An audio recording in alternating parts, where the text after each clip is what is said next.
Well, if I may have your attention, I so appreciate all of you coming and joining us today. We're delighted to have special guests in Steve Ford, and I want to thank right off the bat all of our friends at the Ford Foundation, Ford Presidential Library and Museum for helping make this event possible. When Marty Allen mentioned to me that Steve would be in town, I said, you know, I think our leadership fellows would really appreciate being able to hear Steve's perspective. Now, Marty's going to give a formal introduction of Steve Ford, but let me just say that sitting at lunch with him, he's a guy with a lot of interesting stories, observations, and background. You will enjoy him enormously.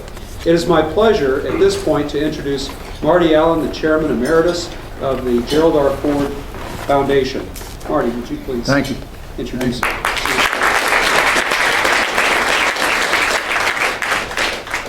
Well, I'm finally enjoying my emeritus title after holding it for a little over a year or so. And the reason I have are three people that are here that are making that possible. Joe Calaruso, who's the new executive director of the foundation, Elaine Didier, who's the director of the museum library, and Diane Van Allsburg, who is the administrative assistant for the whole foundation and has been with me since you were there with the museum before I started, but it's been around 81 when I started. So those are the people who have allowed me now to enjoy my emeritus title. We all know that on August 9th, 1974, there was a rather dramatic change in the president's life. And at that same time, it certainly affected all of his children, too, not the least of which was Steve. And he'll talk a little bit about that today. He, among other things, currently, he does a number of guest lectures on a variety of subjects. That we will cover some of that today, but he's a very popular person on the circuit. But I think that probably some of the things that you might like to know about or recall, and I could do this in the form of a test to see, looking at the age differences here, and not singling out anybody in particular. But for example, he has been a long time person that you've seen on the screen in television. Now, let me ask you this: has anybody ever watched Young and Restless? Will they admit to it? Well, he spent 6 years on that show, Detective Andy Richards, for those that have seen it, you probably remember. And I have to tell this because I know that Steve would verify it, that when Young and Restless came on, when he was in that show, the president used to go into his office and close the door and not be disturbed so that he could see his... That was because his secretary Penny was addicted to the show. I didn't know that. Maybe even more so, other than commercials and all the shows he did on television, besides Young and Restless. He's really well known for being in movies. Now, this is going to really be a test. He's done over 30 of them, and maybe now I'll hit more of the students when I mention these. They were all feature films, and one of them was Black Hawk Down. Anybody here see Black Hawk Down? Now you see I'm getting the young. He was in Contact with Jodie Fisher. He was a Foster, excuse me. He was in Heat with Robert De Niro and Al Pacino. The one that I think most people recognize is he was Meg Ryan's boyfriend in the movie When Harry Met Sally. So I feel like that. Now, if you're really into the movies lately, his most recent film was Transformers, and he played a general. Maybe your age is beginning to catch up with you. That's right, yeah. He's truly a cowboy. He'll talk to you a little bit about that, but he was on the rodeo circuit at one time. He is a rancher by life now. He has a ranch out in California, and so he has usually when I call him about 11 o'clock in the morning during Raptors time, which is 8 o'clock this time, because he said he's up early, but he didn't tell me that he's usually out on the ranch fixing fences or doing all those good things that cowboys do. He's a wonderful young person, and to all of us that have been involved with the Ford Foundation over the years, and it's just a delight for me to introduce Steve.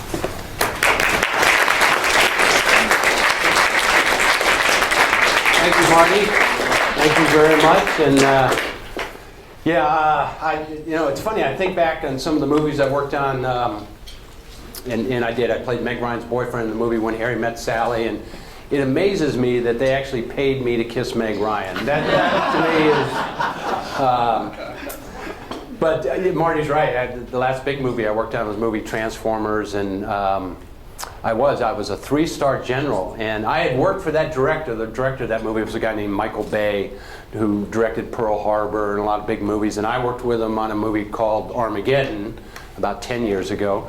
And when I was in Armageddon, I was a colonel, and he made me a 3-star general in Transformers, and I started feeling old, Marty. That was, but it's been a lot of fun. I had a lot of fun working in the TV and film business. I was going to school out in California, Cal Poly University. I was an ag major, animal science major, and the way I got in the TV and film business, I took a summer job. I was rodeoing at the time, professionally, and I wasn't that good, but I was having a lot of fun doing it, and rodeoing. And a friend of mine was producing a movie down in Mexico with Rod Steiger and Burt Lancaster, and you'd have to be a little older in this room to know those actors. And it was a Western, and they needed some guys that could fall off horses, and I was doing it for free, and they were going to pay me, so I thought that would be a pretty good job. So I went to Mexico for the summer. I was a junior in college, and spent about a month and a half down in Mexico falling off horses with Burt Lancaster and Rod Steiger. And I remember they gave me one line in the movie, and it was a Western. Honest God, this is a line, and I always thought this was a joke. And Burt Lancaster and Rod Steiger ride up to me on horses, and I actually say, "They went that-a-way." I'm the guy that said that, and I said it very poorly. I was not very good. But what I remember about that is I had no, great love for acting, or I just did this. It was a summer job, and I knew how to ride a horse. And I remember they paid me about $5,000 for the summer. A month and a half. You're a college kid. I didn't think I had to work again. I thought, when you're in college, $5,000, this is 1979, you could live the rest of your life off of $5,000. So came back from Mexico, and what happened, I went back to school, but I developed a love for the TV and film business, acting. And on the weekends, I was still going to college. On the weekends, I would drive down to Hollywood, and I would study acting and take some classes, seminars. And I started going on interviews while I was still going to college, and got an agent. And one of the first jobs I got was on Happy Days.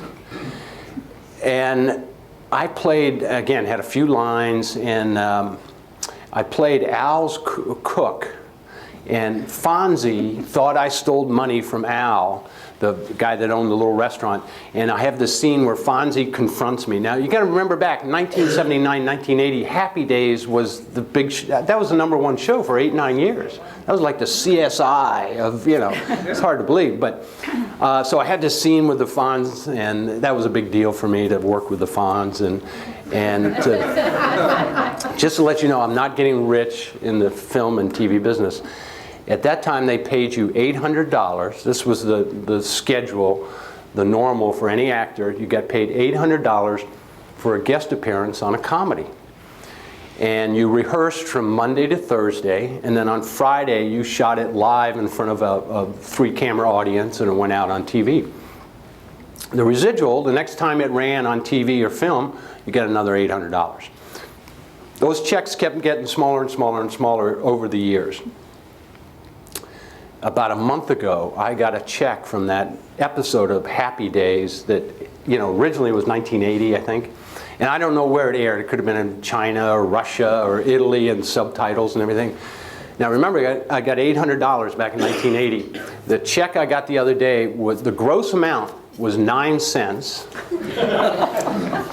And after Uncle Sam took out taxes, the net was 6 cents. That's what I got. So I'm actually not going to cash it. I'm going to frame it, put it on the wall, and there's going to be some accountant sitting somewhere going, well, I can't find that 6 cents. So, what the stamp cost? How much does the stamp cost? I mean, just to mail it to me. So I've been very blessed working in the TV and film business, and it's been a lot of fun.